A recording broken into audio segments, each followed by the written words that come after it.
Hey everyone, welcome to my handmade tarot game. This is Jeff Polera here to share with you how my game works. Well, first of all, it works when you download it from the Android Play Store by typing in handmade tarot game.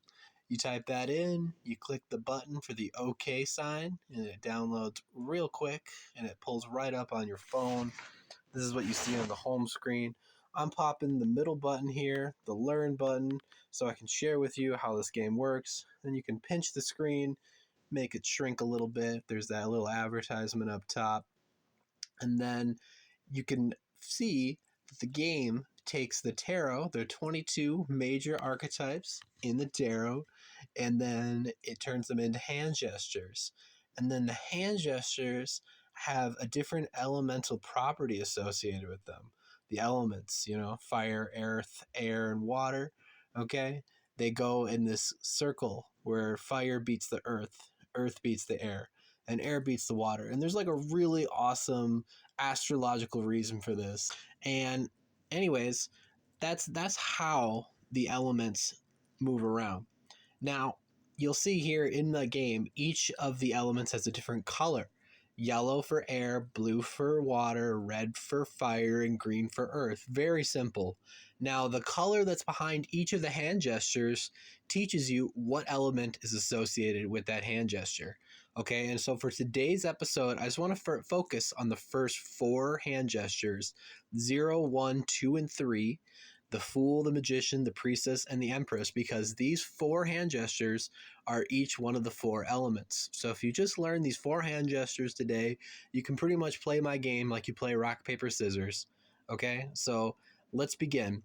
The first of all of the archetypes in the tarot, the opening archetype here is the Fool, and it's an air gesture. Okay, and the reason why the Fool opens the tarot is because the Fool represents the unbound energy of chaos, the primal spark of existence that made everything come to be. Okay, so he is the opening of that, and that represents air because of the way that air moves around. It's just this chaotic force. It's all over the place. It's invisible. It permeates everything. Okay, so this is the Fool who represents this primal energy that exists within us, this spark of madness. Okay, the original part of this is this Fool. And he's about to walk off a cliff, so he's kind of an airhead. Okay, so I can make lots of air jokes. His head's above the clouds, so on and so forth. He's an air archetype. He's associated astrologically, by the way, with Uranus, which is also a planet that's associated with Prometheus, the Awakener. Okay, so kind of an interesting paradox there, how you can kind of wake up from the dream once you start to really embrace that you are dreaming. He's that dreamer. And if I go to the page here, we call this the game map, you'll see that the Fool's hand gesture is a waving hand. Okay, and that waving hand signifies the Fool's kind of open-hearted wave to existence. I want to say hi. I don't have any bad intentions. I hold my hand out. Okay, I wave back and forth. It maybe looks a little bit foolish too, right? But that's what the Fool's hand gesture is. And I have a great write-up for why that's the Fool's hand gesture that goes deeper. That's like the sign of benediction. A lot of different like saints and Buddhas and stuff are shown with their hand open, as it's actually a sign of blessing.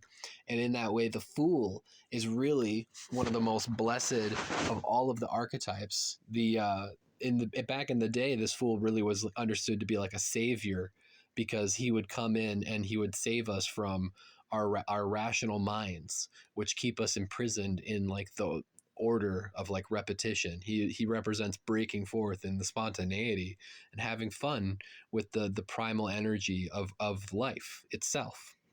Okay, so that's an air sign. Next, we have on the opposite side over there the Magician, which is a finger snap. And here he is, the Magician, the alchemy of the Magician. He is a scientist. He is a trickster. He is pushing the boundaries of what is possible. Okay, he is representing the principle of communication. Okay, he is representing like I'm going to ascend to a higher order and then bring this order down to the rest of the earth. That's what the Magician is doing in this particular card here. It's teaching you that your objective in life is to raise your vibration. And by raising your vibration, you raise the vibration of the environment all around you. Okay. And this magician here, he's a fire archetype because that's what he's holding in his hand is a wand. And that teaches you that fire is really kind of like the ultimate of all the elements because fire is what transforms everything. Okay. And once you have the ability to transform, you can then have mastery. Okay. So there's more to this, but you just got to understand the magician's archetype is fire. Okay. He's like Prometheus.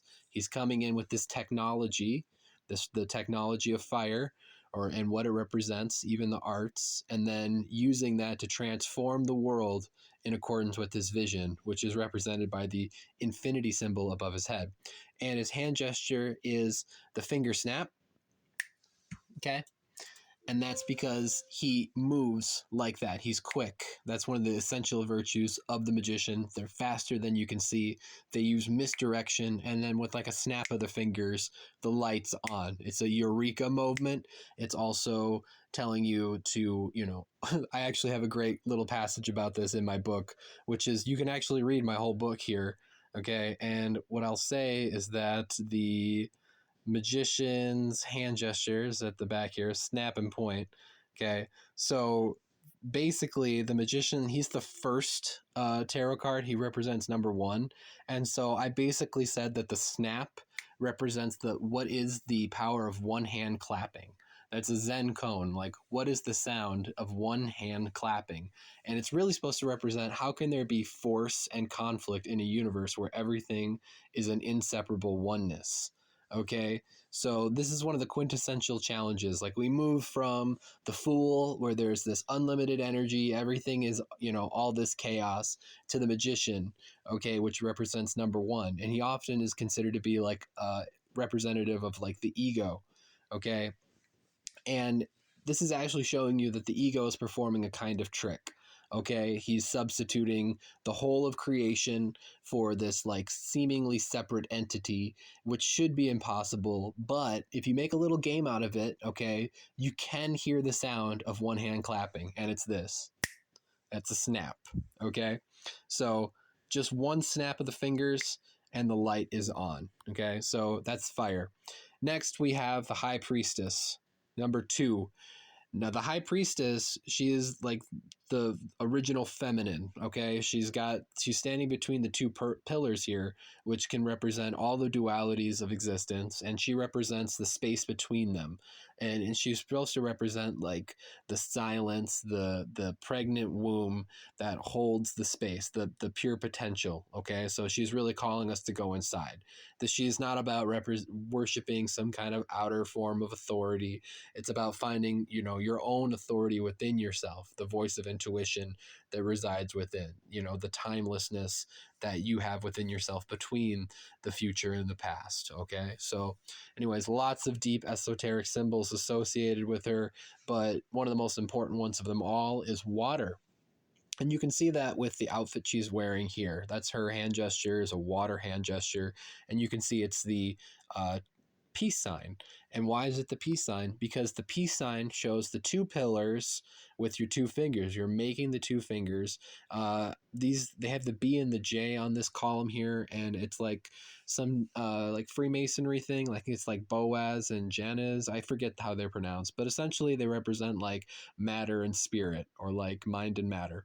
And so when you make this gesture with your two fingers, you're implying the two fingers, even though they are separate, like up top, if you travel down the two fingers, they connect at like knuckles and the rest of your hand. And that's really the way that all opposites work. Okay. If you can get past like, the seeming contradiction, they're really just one energy. Like, for instance, when it's hot or cold outside, that's really just one spectrum of temperature. There's no real difference. It's just my perception.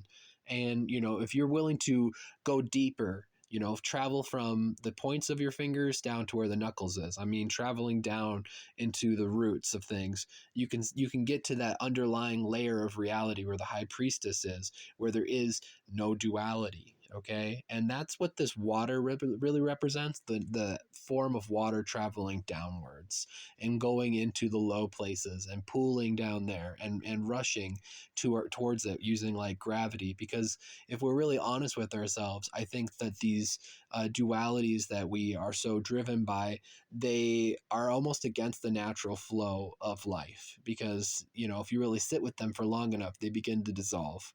Okay. Lastly, we have the Empress. Okay, as I call her, Mother Earth. Okay, because the Earth is the Gaia, the planetary mind, is this female energy that is like imperial. It's like it's spreading itself over and it's perfecting itself like a kingdom, and she is the ruler of it, and she is an Earth gesture. Okay, she's got the green behind her, and it's the three. Okay, because the Empress really represents the throne of God, the three in one. Okay, so she is basically the expression of the Trinity in physical form, which is super interesting, because what you have is we have the Fool, the Magician, and the High Priestess. Okay, so the Magician can represent the Father, the Fool can represent the Son, and the High Priestess can represent the Holy Spirit. And then the Empress can represent the three of them combined in together, the three and the one combined. Okay, and so she represents kind of like the embodiment of all of those virtues together to make wisdom. Like the way that they used to have like natural philosophers, it's like studying nature is how you become wise. And that's because nature is always growing, and that's like the foundational principle of wisdom, is that things have to continue to grow. Okay, so her hand gesture is this three, and it teaches you to understand the archetype of threeness and how it represents the synthesis of the one and the two, and then how it's like a higher order from that. And she's holding a scepter, and that's kind of what your three is putting up. It's like a crown. You're making your fingers into the crown, and that's showing sovereignty. Okay, that's what gives you sovereignty, is when you are able to move beyond duality and getting pushed and pulled. Remember, divide and conquer is how you rule. You pit two peoples against one another, and then you take control after they've divided themselves. Well, the Empress represents the unity that comes from the two of them, when they are synthesized. Okay, so now that's the Earth, by the way. We all live on the same Earth. Okay, we shouldn't be fighting with one another. We should be working together to make this planet a better place, because all of the war and all of the competition, there's definitely a place for like competition in a healthy, fun way, but in the way that it's been, we're all losing out because we're wasting our resources on these divisions of us and them.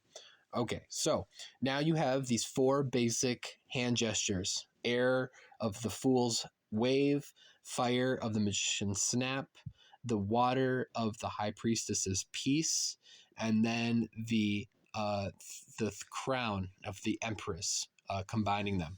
Now you'll see on my game chart in the very middle, the mandala, it shows you that water trumps fire trumps earth trumps air trumps water.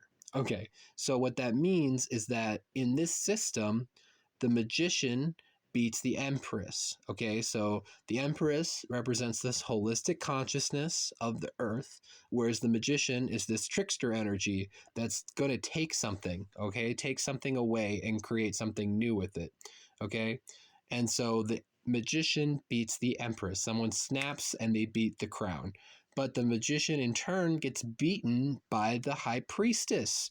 Okay, so the Magician has this mercurial way of trying to move quickly through life and not be seen, but he can't pull the wool over the eyes of the priestess. Okay, she's in herself. She is in her power center, and she's not going to be tricked. In fact, she's so in the zone that she just sees right through what the Magician's trying to do. She puts out his fire because she sees beyond the illusion of the duality that the Magician represents.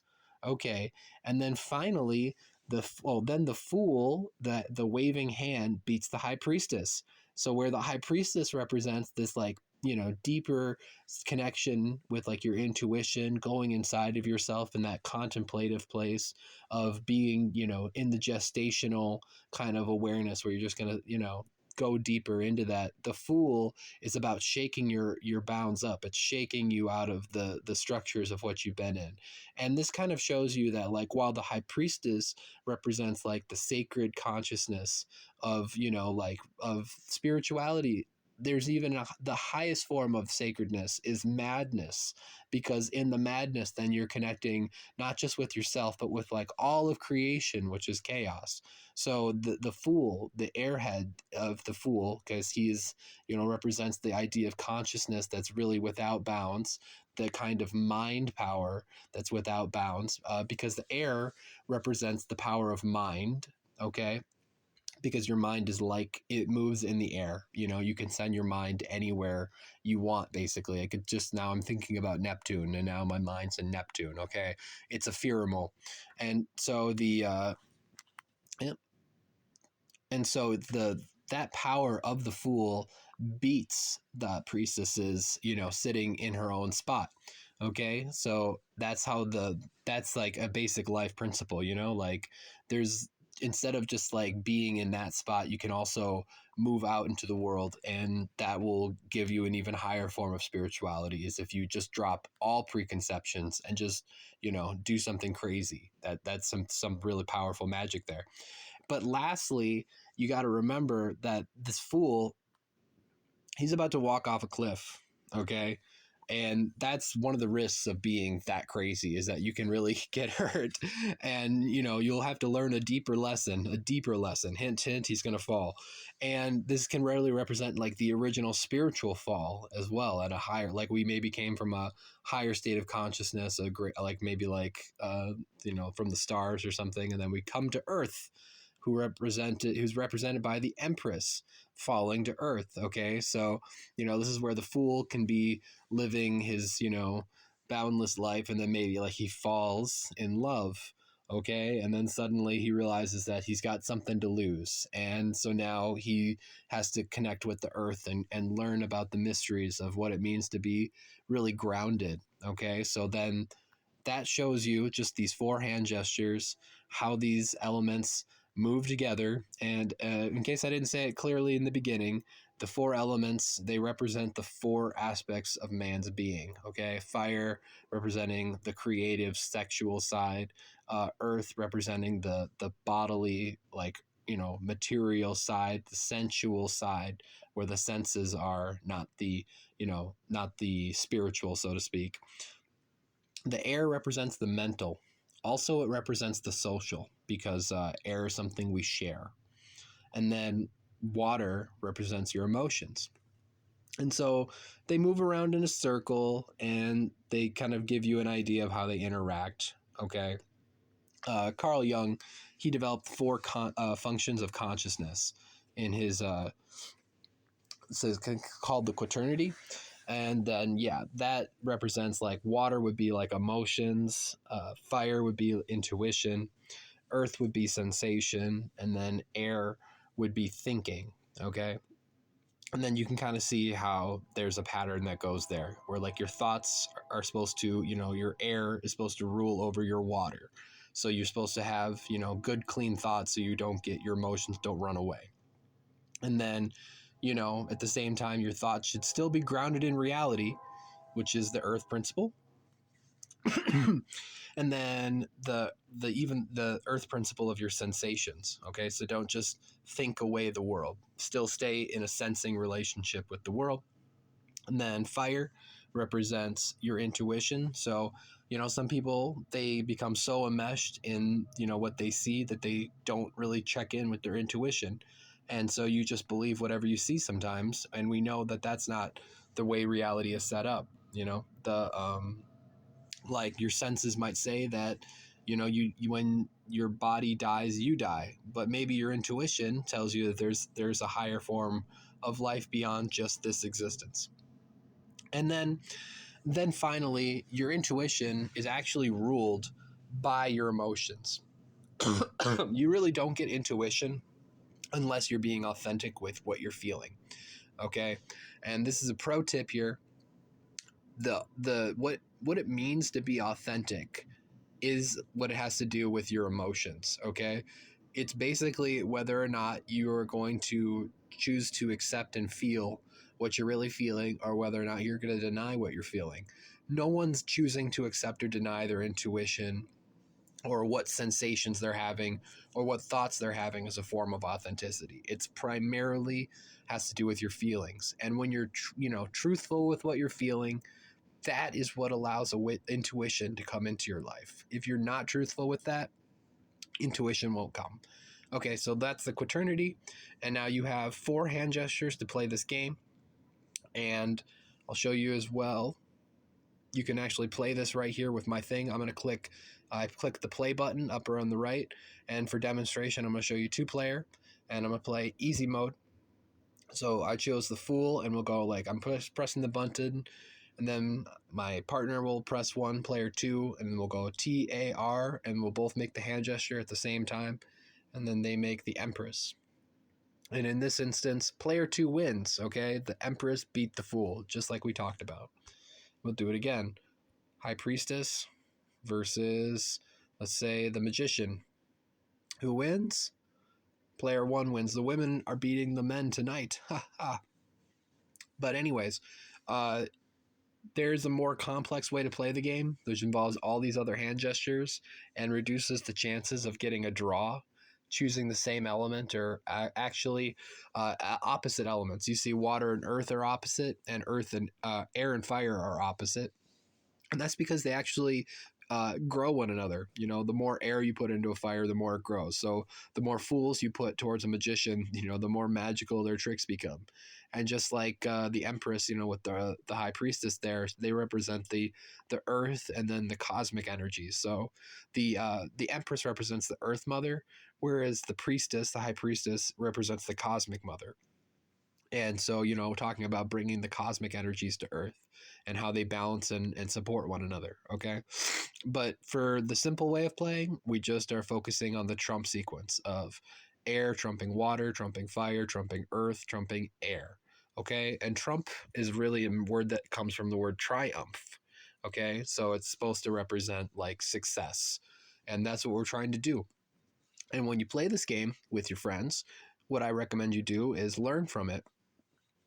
Someone chooses a gesture and that beats you, you try and understand why, because it happens through synchronicity. And so you can learn from their gesture, where you might want to kind of direct your focus so that you can move ahead. Likewise, if you win, they should do the same. And you can see these amazing synchronicities that occur between the different patterns that are here. And one of the fun things you can do with this is really turn this into a quick way of making decisions. Me and my wife are going to decide who gets up with the kid tomorrow. And so it would be like, okay, we'll do the tarot game because we know it's fair. Whoever wins this game is really meant to win the game, and the other person's going to wake up because their energies were stronger and more aligned with what the intention was to be. So this is one of the few games I feel like that really puts your intention on the line and lines it up with your partner in a form of synchronicity. And it gets to be pretty wonderful because there's a lot of mind games you can play once you start to understand what these archetypes are for.